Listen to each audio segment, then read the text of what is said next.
Hello po! Ipapakita ko po sa inyo ang lugar kung saan nagkikiter ang mga magulang ko. Nandito po kami ngayon sa Sampaloc, Quezon, sa Caldong.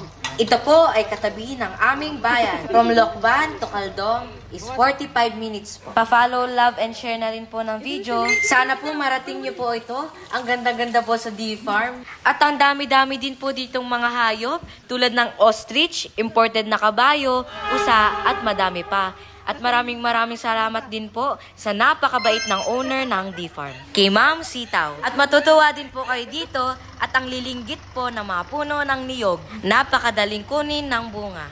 Tanda ko po nung maliit po ako, nasaka po kami ng tatay ko at ang tataas po ng puno ng niyog. At ayo din po ako paakitin ng aking mga magulang at ang kati-kati daw po at maraming langgam.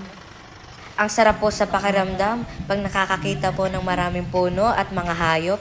Ngayon po, magse-set up pa lang po kami at bukas po kami mag-start magpakain. Nagpapakain po kami ng 5 times a day.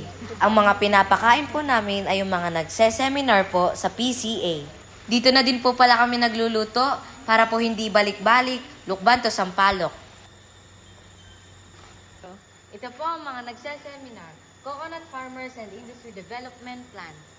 Tingnan nyo po, ang dami-dami po palang variety ng niyog. Meron pong aromatic, takunan, katigan, MRD, Laguna Tail, at Sinvar. Panoodin niyo po ang next video ko sa part 2 at ipapasyal ko pa po kayo.